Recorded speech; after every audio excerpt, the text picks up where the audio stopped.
एहसन इकबाल साहब, जैसे हम ब्रेक पे जाने से पहले गुफ्तगू कर रहे थे, हमें ये बताएं, खाना पकाने का शौक है आपको? पकाते हैं कुछ कभी भाभी को बनाने के लिए, कभी वैसे ही घर में बच्चों के लिए?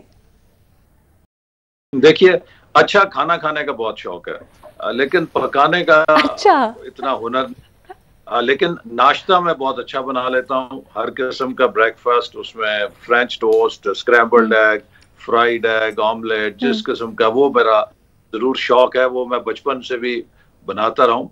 लेकिन बाकी खाने का शौक है।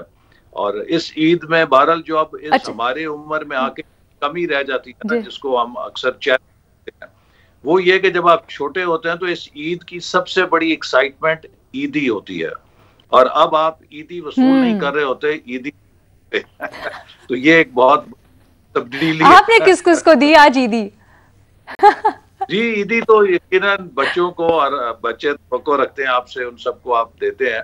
तो इस वक्त आपकी इस उम्र में ईदी देने वाले बहुत कम रह जाते हैं, और वालिदैन चूंकि जा चुके हैं, बुजुर्ग भी अब बहुत कम है, तो अब हम देने वाले ज्यादा हैं, लेने वाले कम। अच्छा, ये बताएं, क्या बच्चों को देते हैं या बच्चों के बच्चे भी हैं आगे जिनको ईदी देनी पड़ती है? जी जी, माशाल्लाह, आगे अब बच्चों के पोता है मेरे साथ यहाँ पे, उसको भी छोटा है, ईदी दी है, और तो माशाल्लाह। अब ये दिल बांट की खुशियां चलती हैं। अच्छा, वो तो आपके लिए बड़ी मजे की इंजॉयमेंट होती होगी ना, सुबह सुबह उठना है, और बच्चों को तो इतनी एक्साइटमेंट होती है, तो वो आता होगा कि दादा हम साथ लेके चलें, और फिर ईदी को स्पेंड भी करना बड़ों के साथ मिलके, वो भी एक बड़े मजे की एक्टिविटी होती है। जो ग्रैंड चिल्ड्रन है वो तो अज खुद ही एक परमानेंट ईदी होते हैं। मुझे याद है कि जब हमारे बच्चे थे तो हमारी वालदा हयात थी, तो हमने अगर किसी बात पे उन्हें झिड़कना तो उन्होंने कहना खबरदार मेरे सामने नहीं झिड़कना। तो मैंने अम्मी से कहना क्या इस बात पे हमारी तो पिटाई हो जाती थी, आप हमें कुछ कहने भी नहीं देती। तो उन्होंने कहना कि असल से सूद ज्यादा होता है, तो ये आप मेरे सामने इन बच्चों को कुछ नहीं कहते। तो वो वाकई अब आप वहां पर आए हैं अपनी अम्मी की जगह पे, तो आपको हाँ। पता चल। अच्छा शर्मिला, आप भी हुसैन को डांटती हैं? और अब तो ईद की तैयारी मुख्तलिफ हो जाती होगी ना, अब तो आप कहती होंगी कि मैं उसकी तैयारी करूं, अपनी तो साइड पे हो जाती होगी, ऐसा है क्या, या अभी भी अपना एहतमाम करती हैं थोड़ा? नहीं नहीं, ये तो कोरोना में 2 ईदें गुजर गई, वरना उससे पहले अपनी भी तैयारी करती थी, माशाल्लाह बेटे की भी तैयारी करती हूँ। देखिए, ईद रिवायती तौर पे एक ऐसा त्यौहार है हमारा जो खुशियों का त्यौहार है, उसको मनाना चाहिए। मैं तो वैसे भी बिलीव करती हूँ कि हर ओकेजन को सेलिब्रेट करना चाहिए। जब तक जिंदगी है, सेहत है और अल्लाह ताला ने हिम्मत दी है, तो वन शुड सेलिब्रेट, और खास तौर पर रिश्तेदारों और दोस्तों अहबाबों के साथ तो नहीं करती हूँ, मैं दिल खोल के करती हूँ। देखिए, छोटी छोटी खुशियां हमें एक दूसरे के साथ बांटनी है। कहीं चले गए, कुछ बना लिया खाने के लिए, दोस्तों के पास चले गए। अच्छा, क्या बनाती हैं ईद पे? क्या बनाती हैं? खुद बनाती हैं, बाहर से ऑर्डर कर लेती हैं? आजकल तो ये बड़ी कन्वीनियंस है। मैं ईद पे कुछ भी नहीं बनाती है लीना, मुझे सिर्फ खाने का शौक है। खाना मैं जब बनाती हूँ जब मेरे पास दुनिया में और कोई काम नहीं होता करने के लिए, अदरवाइज मैं नहीं बनाती। ओफ, हालांकि आई लव कुकिंग, लेकिन मेरा भी है कि भाई जब छुट्टी है ना, उस दिन छुट्टी होना चाहिए, उस दिन किचन से भी छुट्टी होनी चाहिए। अच्छा एहसन साहब, आपको भाभी की क्या एक डिश सबसे पसंद है? मैं ख्याल है कि बहुत अच्छा जनरली वो खाना बनाती हैं, लेकिन कढ़ाई बहुत अच्छी बना लेती हैं, बिरयानी बहुत अच्छी बना लेती हैं। और ये इंटरेस्टिंग है कि साथ ही जब हम अमेरिका में पढ़ने गया तो मेरी वालदा ने कहा था कि जाने से पहले तुम शादी करा के जाओ। तो मैंने उन्हें कहा कि आपको अपनी तरबियत पे एतमाद नहीं है। उन्होंने कहा कि मैं अपनी तरबियत को किसी इम्तिहान में डालूं। तो खैर वो हम इकट्ठे गए और बड़ा अच्छा वक्त गुजरा, चूंकि दौरे तालिब इल्मी में चैलेंज होता है, आप इकट्ठे रहें तो उससे कंपेनियनशिप हो जाती है। तो मैं उन चंद स्टूडेंट्स में था कि जिनकी चूंकि साथ ही घर में खाना पकता था, तो बाकी स्टूडेंट्स जो हैं वो बड़ा रश किया करते थे। तो फिर हफ्ते के हफ्ते हम वीकेंड पे जो दीगर स्टूडेंट्स हैं उनके लिए घर पे दावत करते थे, पुलाव बिरयानी बना के। तो वो उनके लिए बहुत बड़ी एक ईद होती थी कि दावत होती थी उनके लिए। हाँ, घर का खाना मिल रहा है, और वैसे भी आप घर से इतने दूर हो, कहीं भी कुछ आपको। आई रिमेम्बर जमाना है तालिब इल्मी में, जब मुझे कहीं भी बाहर जाके पढ़ना होता था, वैसे आप बर्गर्स खा रहे हो, फास्ट फूड खा रहे हो, लेकिन कहीं भी दाल चावल मिल जाता था ना उस वक्त, तो वो भी बड़े ज़बरदस्त लग रहा होता था। आपा ये तो बताएं, इतना हेक्टिक आपका दिन गुजरता है, वैसे बड़ी लोगों ने बड़ी दफ़ा ये पूछा भी है कि इतनी फ्रेश, इतनी आप एनर्जेटिक, और पूरा दिन आपका मेकअप ऐसे स्टे कैसे करता है, ये आज हमें राज बता दें आप ईद के मौके पे खास तौर पे।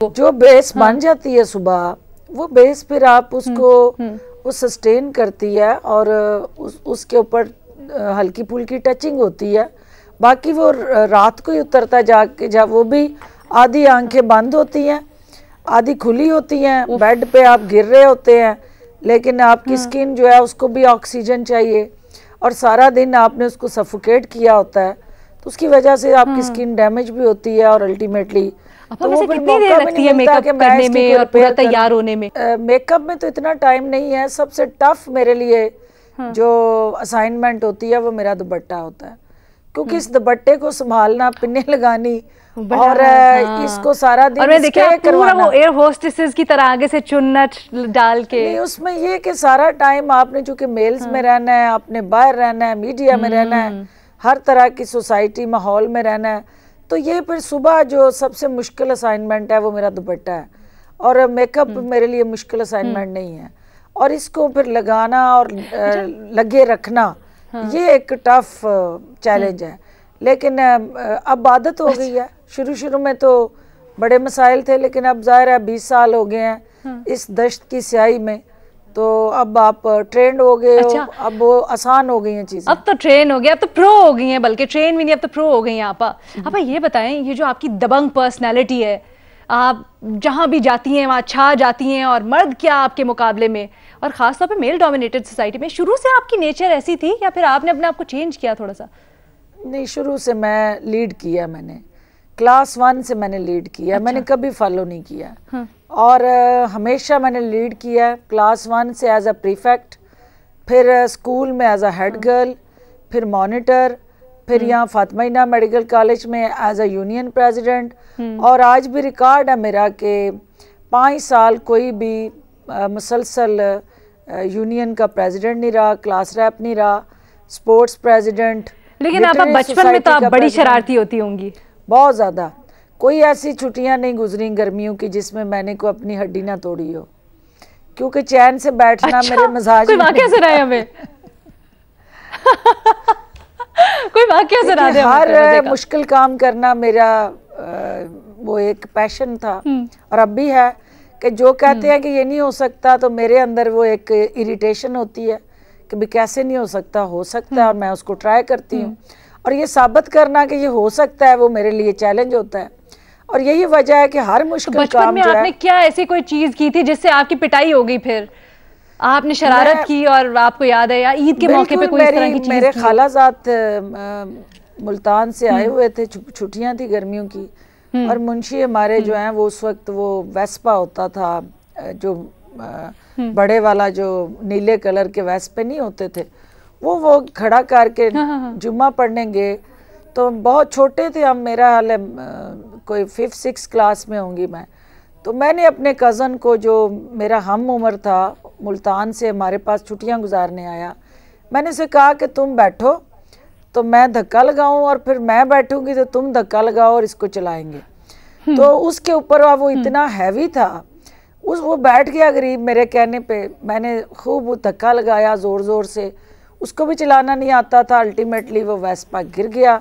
जब उसकी बारी आई तो उसने तो मैंने उसको संभाले रखा, जब मेरी बारी आई तो वो ना संभाल सका, तो उसकी टांग पे गिरा, उसका जो सलेंसर होता है उसकी टांग से थ्रू एंड थ्रू हुआ, और वो लेसरेशन वुंड और ब्लीडिंग, और वो वेस्पा भी उसके ऊपर गिरा, उसकी सारी बर्निंग हुई, टांग टूट गई। तो और बड़ी खौफनाक किस्म की स्टोरी है।